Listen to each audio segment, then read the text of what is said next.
So, we recently seen the movie The Odyssey, and it got me thinking, who's the better director between Christopher Nolan versus Steven Spielberg? Now, we didn't know Steven Spielberg just dropped a movie a couple of weeks prior than The Odyssey called Disclosure. Unfortunately, a lot of people didn't go see Disclosure like they did The Odyssey, and just recency bias, it made you think like, you know what, maybe Christopher Nolan is better, but is he? So in order for us to find out the answer, let's look at some of Christopher Nolan movies. I've seen the majority of them, but let's just go back and take a look. So, Christopher Nolan has 13 full movies.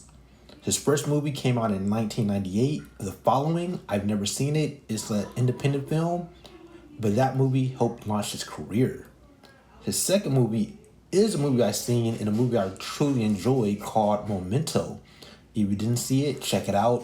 Definitely worth checking out and seeing. After that, he came out with the movie Insomnia with Al Pacino. I thoroughly enjoyed that movie as well. It's a little bit different from most of his movies, but it's definitely a good movie to go see. Now, the movie that really launched his career is The Batman Begins, which was actually his his fourth film that he came out with. I love Batman Begins. I loved everything about it. It was a great way to reintroduce Batman to the public. Now, his next film actually came out a year later, The Prestige. And when I first seen it, I didn't really like it as much. But to be honest, over time, I rewatched it again recently, and I really enjoyed this film more as an adult. So Prestige, you had Batman, Christian Bale, and huge Wolverine up in there.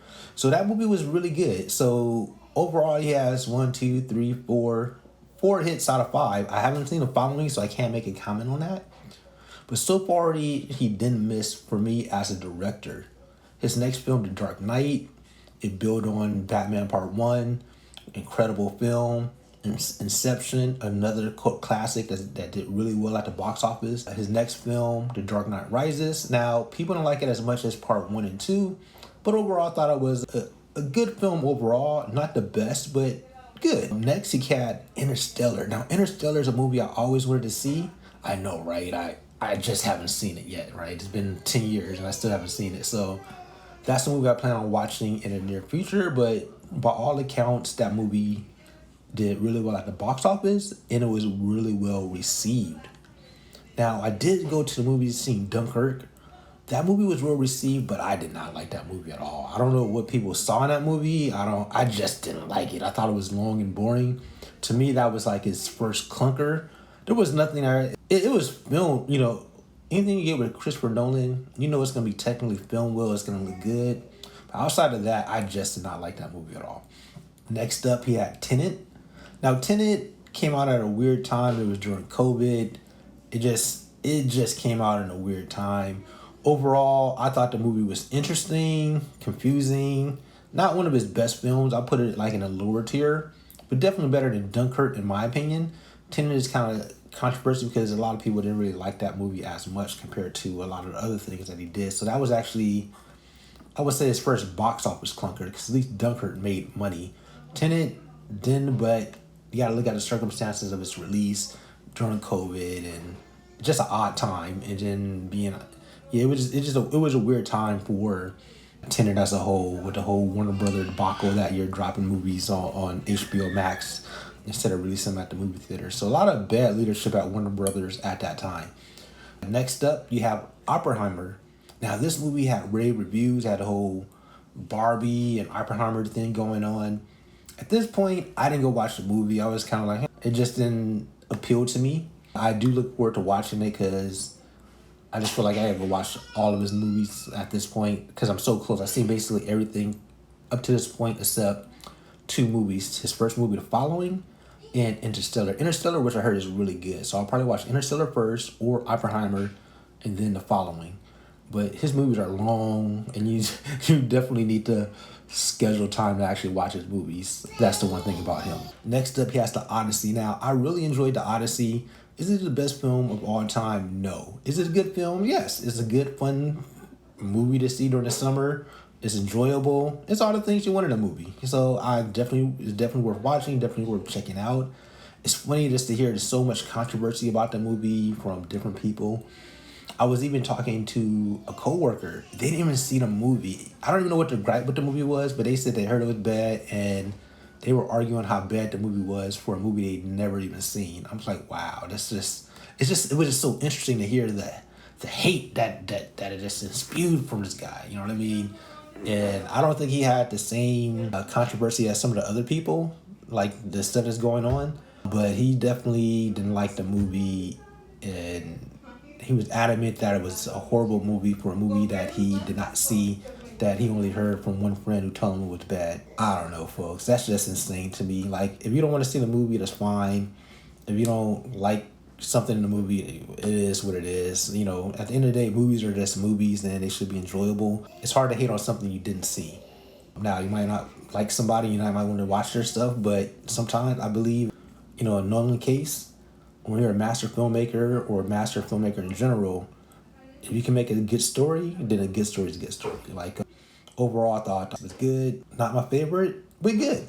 Definitely, yeah, definitely enjoyed it. The girl had some tears here and there, but fun movie overall. Definitely one of the better movies this year. And overall, I think 2026 had a bunch of good movies that we really enjoyed, from Project Hail Mary.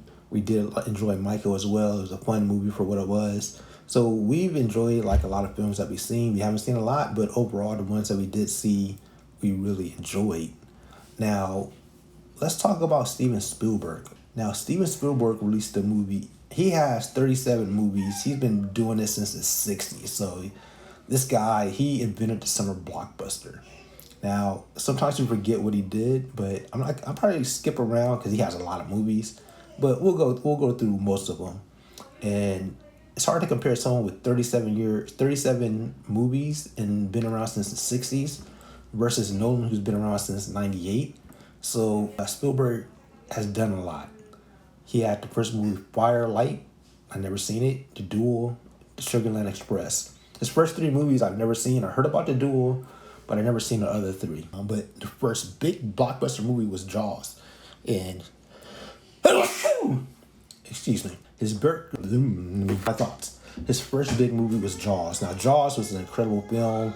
It did what it did, and it was a huge success. His next film was Close Encounters of the Third Kind, another great film. 1941, I think I've seen it, but I'm not sure. Raiders of the Lost Ark, great film. E.T., another classic. Twilight Zone, the movie, I seen it, but I don't remember how I felt about it. Another Indiana Jones movie, and The Temple of Doom. You know, he was hitting with them Indiana Jones movies. The Color Purple, The Empire of the Sun, Always. I'm not sure if I've seen Always. Hook. I loved it as a kid. Now everybody loved Jurassic Park. He dropped Jurassic Park in Schindler's List in the same year, which is crazy. So he was just like knocking them out. So I've never seen Schindler's List, but I heard a lot of great things about it. Jurassic Park, classic. What can you say about it? The Lost World was definitely a miss on that front. It's, that definitely did not hit. It took him 4 years to drop that. And he also dropped Amistad in the same year, which Amistad I did enjoy. Now, one thing I want to say about so far when you look at Spielberg versus Christopher Nolan, Nolan always have a certain style. Spielberg, he goes from Jurassic Park to like a Schindler's List to an Amistad. Like, I would say those are, Amistad, Schindler's List kind of, but he has a lot of diversity in his content, I would say, versus someone like Christopher Nolan. You know what you're gonna kind of get with him, right? And we're gonna keep on going with this list. Saving Private Ryan, classic. Hey, Matt Damon trying to go home. AI, artificial intelligence. That movie probably was ahead of its time. At the time, I thought it was long and boring, but I'll probably have to rewatch it again. I'll probably enjoy it more now. Minority Report, good film. Catch Me If You Can. I didn't catch it, but I heard it was good. Terminal, see, he hits that comedy zone. He gives you the feels. It's not like sci-fi or action-packed, but it was a really good, fun movie. He did War of the Worlds, which was really good. Munich, Indiana Jones and the Crystal. I didn't see that one, but everybody said it was trash. Now we go into the age. More misses, less hits. Adventures of Tintin, didn't see it. Warhorse, didn't see it. Lincoln, didn't see it. Bridge of Spies, didn't see it. BFG didn't see it. The Post didn't see it. It's crazy. Now when I look at it, I got 1, 2, 3, 4, 5, 6, 7, 8. 8 movies in a row he did from 2005 to 2017 I didn't see or had any interest in seeing, which is crazy to me. But he did hit again in 2018 with Ready Player One. Now, one thing with going back to Spielberg, he does all types of movies, so you're never quite sure what you're going to get from him. And not every movie he does is going to be for you. He did West Side Story after that.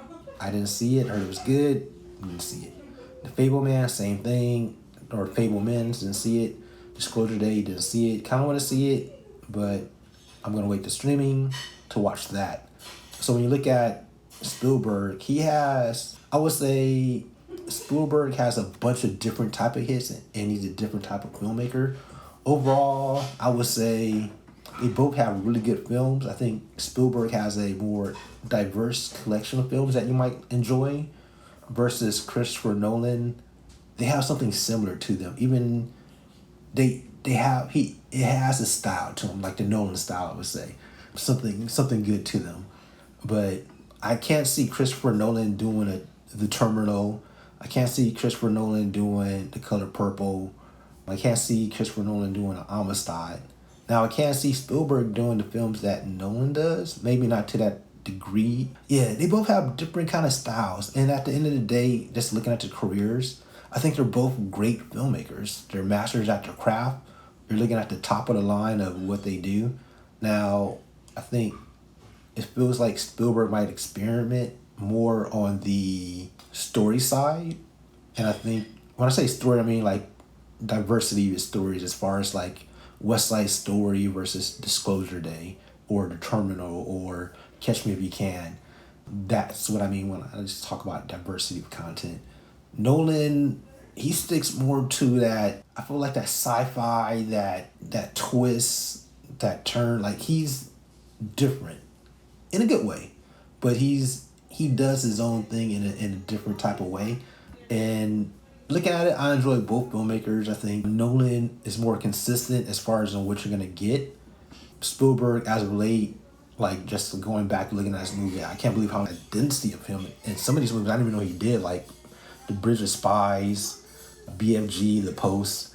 I didn't know those were Spielberg films, to be honest. I heard of some of these movies, but I just didn't pay attention to them. I knew he did West Side Story. I knew he did The Fablemans, but I just haven't seen those, and I wasn't really interested in seeing those. So yeah, so overall, I think you're looking at really two great filmmakers who contributed a lot to the culture, to film, and I think they're both great in different ways.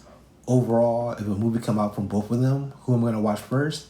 More than likely Christopher Nolan. Like, I did see The Odyssey, but I didn't go out to see Disclosure Day, unfortunately, you know what I mean? I think when it comes to, I'm not even sure what the Disclosure Day was about, but when it comes to both of them, I think they're both great in their own way, and they both should be celebrated. I just think Nolan, he's really good on the technical side and the story side, but he's willing to experiment with the IMAX cameras and everything else. So, and I guess Spielberg to a certain degree too. But overall, I like both filmmakers.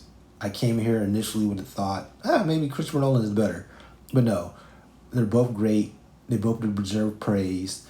Spielberg's been doing this a long time, and if you look at just all of his films, especially like the hits like Jaws, E.T., Jurassic Park, he has those, Indiana Jones, like he has those that really kind of stick out as well, and they both did their thing, man. I can't wait to see Disclosure Day when it hits Peacock. I'm pretty sure it's a Universal film, will be on Peacock at some point, and can't wait to see what they're both going to do next, man. We need legendary filmmakers like this to make good content at the end of the day. Is everything going to be great? No. But I do celebrate movies, and I enjoy movies, and I want to see good stuff, and that's pretty much it. Let me know your thoughts. Who is your favorite filmmaker out of the two? And what are your favorite movies from both of them? I didn't really go into that, but I'd like to hear your comments below, like what movie you like the best from both filmmakers.